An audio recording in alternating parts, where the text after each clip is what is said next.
5 जुगाड़ू बहू का सब्जियों का घर, फ्रिज और कूलर। आज तो मजदूरी में पैसे कटकर मिले हैं। हाँ भैया, आपने सही कहा। चलो अब घर चलते हैं। तीनों भाई घर लौट आते हैं।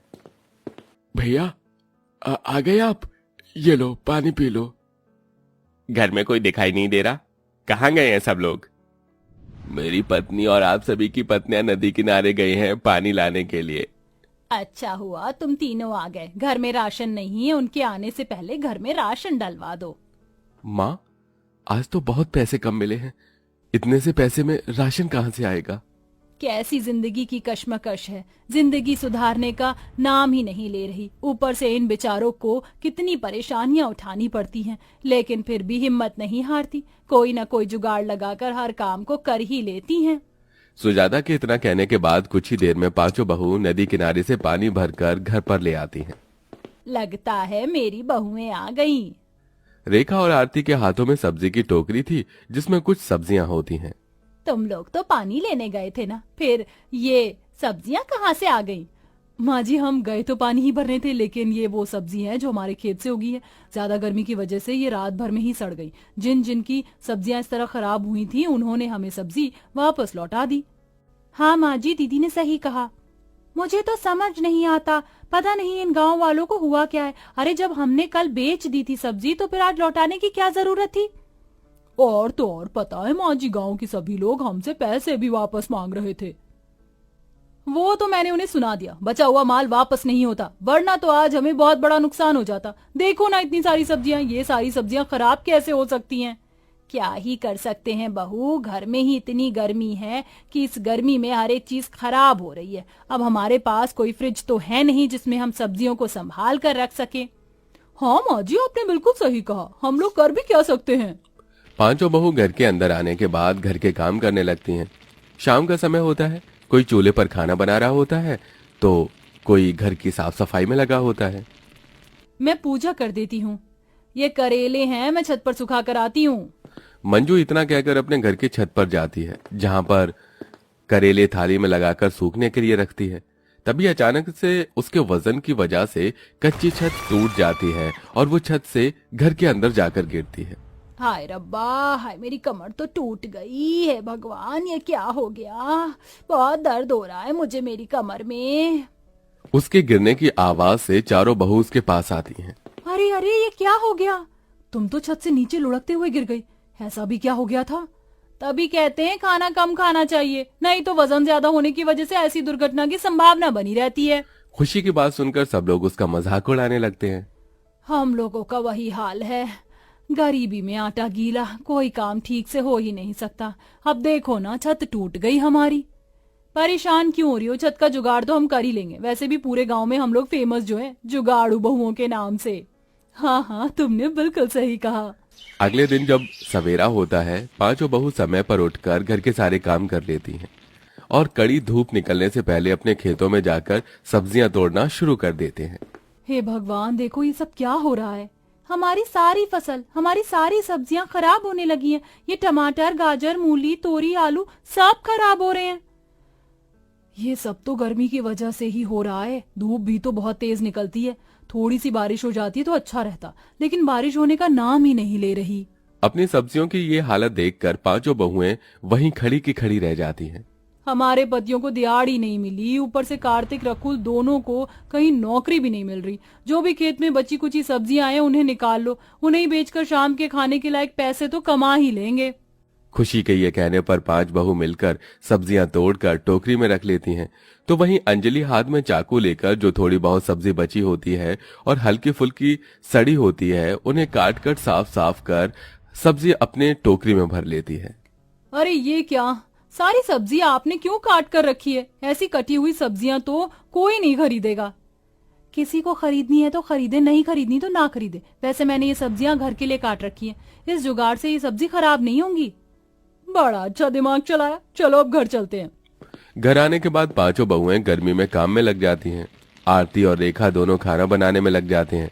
अंजलि मंजू घर की साफ सफाई करके चटाई बिछा देती हैं, तो वहीं खुशी अपने आंगन में थोड़ा सा पानी का छिड़काव करने लगती है। बाहू, तुम ये क्या कर रही हो आंगन में? पानी क्यों डाल रही हो? इससे मन की थोड़ी देर के लिए जमीन ठंडी हो जाएगी, बस इसीलिए कर रही हूँ। ये सुनकर सुजाता वहीं खड़ी हो जाती है। तो दूसरी तरफ अंजलि आरती दोनों कटी हुई सब्जियों से बना हुआ खाना लाकर सभी को परोस देती हैं। जल्दी से खाना खा लीजिए, उसके बाद हम सभी को बाजार भी जाना है।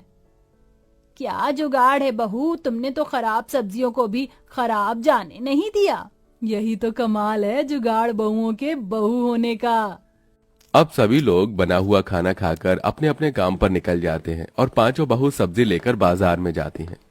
ए सब्जी ले लो, सब्जी, हरी हरी सब्जी ले लो, सब्जी ले लो, सब्जी, आलू, मूली, टिंडे, गाजर, पालक, गोभी, हर तरह की सब्जी, जो सब्जी चाहिए हमारी दुकान पर लेने आइए। मंजू के इस तरह से चिल्लाने पर भी कोई वहां उनकी सब्जी खरीदने नहीं आता। आज तो बोनी बट्टा भी नहीं हुआ। देखते ही देखते सुबह से शाम हो जाती है, लेकिन उनकी थोड़ी भी सब्जी बिक नहीं पाती, जिसकी वजह से उनके चेहरे उतरे हुए होते हैं। चलो अब घर चलते हैं, यहाँ बैठे रहने से हमारा टाइम ही खराब होगा। मुरझाए चेहरे को लेकर पांचों बहू वापस सारी सब्जियां टोकरी में भरने लगती हैं। तभी उनके पास एक बूढ़ी औरत आती है। अरे इतनी जल्दी जा रही हो, जरा सब्जी तो देती हुई जाओ। ले लीजिए माँ जी, जितनी सब्जी आपको लेनी है ले लीजिए। वैसे भी दोपहर से लेकर इतना समय हो गया है, किसी ने हमारी सब्जी खरीदी नहीं। हम इतनी सब्जियों का क्या करेंगे? आपको जो भी चाहिए फ्री में ले जाओ। अंजलि के ये कहने पर बूढ़ी औरत अपने लिए उन सभी सब्जियों के अंदर से सब्जियां छांट कर लेने लगती है। उसी वक्त बूढ़ी औरत सभी टोकरी और सब्जियों के ऊपर अपना हाथ फेर देती है। आज का दिन तुम्हारा बहुत कठिन भरा गया है, लेकिन तुम पांचों बहुत अच्छी हो। कल से तुम्हारी परेशानियां खत्म हो जाएंगी। इतना कहकर बूढ़ी औरत वहां से चली जाती है। पांचों बहू बची हुई सब्जियां लेकर घर आ जाती हैं। मंजू तुम एक काम करो, जो सब्जियां गलने लगी हैं उन्हें काट कर मुझे दे दो, मैं इतने चूल्हा जला लेती हूँ खाना बनाने के लिए। आरती के इतना कहने पर मंजू सब्जियों की टोकरी उठाकर उनमें से डाली हुई सब्जियां काटने बैठ जाती है। कुछ ही देर में आरती चूल्हा जलाकर उसी के पास आकर बैठ जाती है। वो सभी सोच में पड़े होते हैं। क्या हुआ है? तुम्हारे चेहरे पर जरा भी हंसी दिखाई नहीं दे रही। कितने भी दिन कठिन भरे आ जाएं, तुम पांचों हर दिन मुस्कुराकर निकाल देती हो, लेकिन आज तुम्हारे चेहरे पर शिकंज अलग ही दिखाई दे रही है। क्या बताएं माँ जी, इतनी मेहनत के बाद भी हमारी मेहनत से हमें सफलता नहीं मिल रही है। एक एक रुपए के लिए हम लोग तरसते हैं। आज भी सारी सब्जियां वापस बचकर आ गई, ऊपर से ये गर्मी जरा भी बर्दाश्त नहीं होती। काश कि हम इतने गरीब ना होते, या फिर काश के हमारा घर पक्का होता, हमारे घर में एक फ्रिज और कूलर होता, तो शायद हमें इतनी परेशानी ना उठानी पड़ती। रात को गर्मी ना लगे, इसलिए सोने को गीला करके उसे ओढ़कर सोना पड़ता है। अंजलि के इतना कहते ही सब्जियों के अंदर से एक रोशनी निकलती है और वो रोशनी घर के चारों तरफ फैल जाती है। देखते ही देखते पूरा घर सब्जियों से पक्का घर बन जाता है और टोकरियों की सारी सब्जी फ्रिज और कूलर बन जाती है। हे भगवान जी, ये सब क्या हो रहा है? ये सब कैसे हुआ? देखो तो, हमारा घर बिल्कुल सब्जियों से मिलकर पक्का घर बन गया है। कहीं से टूटा फूटा नहीं, प्रत्येक सब्जी नजर आ रही है। ये कूलर सब्जियों से बना है, क्या ये चलता भी होगा? जैसे ही मंजू उसे चलाकर देखती है तो कूलर से ठंडी ठंडी हवा आने लगती है। हाय, इस कूलर से कितनी ठंडी हवा आ रही है। फिर तो ये फ्रिज भी चलता होगा। जैसे ही अंजलि फ्रिज खोलती है, वो फ्रिज बहुत ठंडा होता है और उसके अंदर खाने पीने का सभी सामान उपलब्ध होता है। यकीन नहीं हो रहा मुझे अपनी आंखों पर, लेकिन ये करिश्मा हुआ कैसे? क्या तुम्हें वो बूढ़ी औरत याद है? लगता है वो कोई हमारे लिए फरिश्ता बनकर आई थी। उसने हमारी सभी परेशानियों को खत्म कर दिया। अब हमें घर में जुगाड़ लगाने की जरूरत भी नहीं पड़ेगी। इस तरह पांचों बहू जहां उदास बैठी थीं, उनके चेहरे पर मुस्कुराहट आ जाती है और वो अब अपनी सब्जियों के घर में सब्जियों से बने फ्रिज और कूलर के साथ खुशियों से रहने लगती हैं।